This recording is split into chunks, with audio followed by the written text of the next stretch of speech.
Hello and welcome to this presentation entitled Acid Heritage, Intangible Cultural Heritage and Electronic Music, which is a part of the research that I've been conducting within our project for Kone Foundation entitled Diversity of Music Heritage in Finland. When I say intangible cultural heritage and electronic music, you might think that this is quite an odd combo, but in fact, it is not.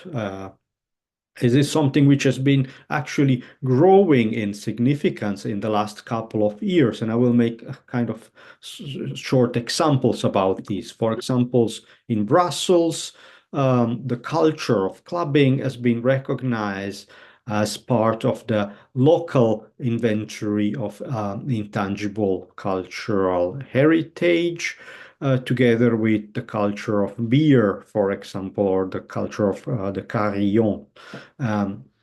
In Germany, and this has become, of course, more famous as a piece of news, Technokultur in Berlin, so the techno culture in Berlin has been added to the national inventory of UNESCO in relation to intangible cultural heritage. There are also experiences which connect to recognizing electronic music as a material cultural heritage, such as this museum in Frankfurt, again in Germany, which is celebrating on one hand the connection between electronic music and Frankfurt itself. So Frankfurt was a hotspot for house music in the 1990s, but at the same time, it's also acknowledging and celebrating the relation of house music and electronic music in general with Black America. And this is, of course, quite interesting in terms of how we delineate the lineages of certain forms of music and of certain practices connected to music. Do we give it a national? Do we give it a local? Or do we give it a global kind of lineage? Or do we sort of recognize the multiplicity embedded in any kind of heritage, especially in relation to music? It's quite interesting because this kind of celebrations, recognitions, and elections into inventories, on one hand, didn't help the fact that electronic music, clubbing, nightlife in general is very fragile and has entered some kind of crisis. This crisis has been partly connected, of course, to the pandemic, to COVID, but it's something which was visible already before. So these forms of these cultural practices connected to music are fragile. The last example is from this week, Watergate, a techno club in Berlin, Kreuzberg, is going to close because they cannot pay the rent anymore because it has risen so much.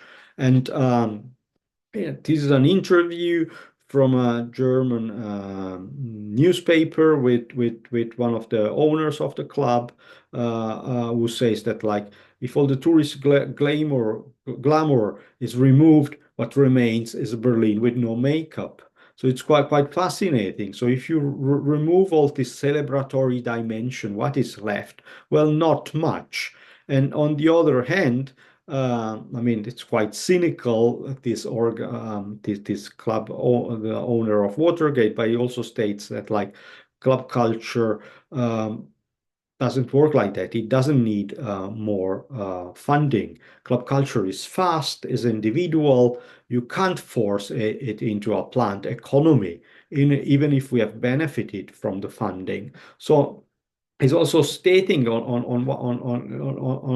this very important point that, like, it's very difficult to make economic plans connected to club culture, and the same maybe we can say about its cultural dimension. Can we really make club culture a culture. And as a culture, kind of preserve it and transmit it in traditional, not traditional, but like in recognized institutional ways. Well, this is problematic, and this is something which I've been trying to analyze in relation to Helsinki. In Helsinki, nighttime is fragile. It is a fact. It has been moving very quickly in a process which has lasted less than 10 years from the center and Punavuori, which has been silenced, to Kallio and Kalasatama. What we're seeing today is the fact that this Kallio and Kalasatama music, nighttime clubbing ecosystems are fragile. Some clubs have closed already. Some clubs are having financial difficulties. People are moving back to party in the center, or they are going elsewhere. Everything seems to be pretty problematic, and why everything is so fragile and looks so problematic. Well, this is very much connected to some processes that I sort of delineated. But first of all, I think it's interesting to see what does it mean to consider nightlife, clubbing, electronic music as intangible cultural heritage in Helsinki. Well, first of all, this would help in shifting the focus from places, from landmarks to living practices. So clubs are closing, but people are still producing, listening, dancing to electronic music. So the practices are still very much alive, even if clubs are closing in Berlin as in Helsinki. It's very important so to focus on the transmission and adaptation of rituals within the scene. The word rituals, of course, comes from traditional cultural studies and subcultural studies, but I think it's still very powerful in defining how a certain kind of community comes together and celebrates itself and defines itself through certain kind of practices, and how are these practices transmitted, how do they survive changes in the spatial landscape, in the ecosystems, and so on. It's very important in relation to Helsinki also to reflect on the new Helsinki connections. So the fact that Helsinki is a city which is changing, where of course new housing, new districts have been built very fast. New connections have been drawn within the city in terms of transport, public transportation, and so on.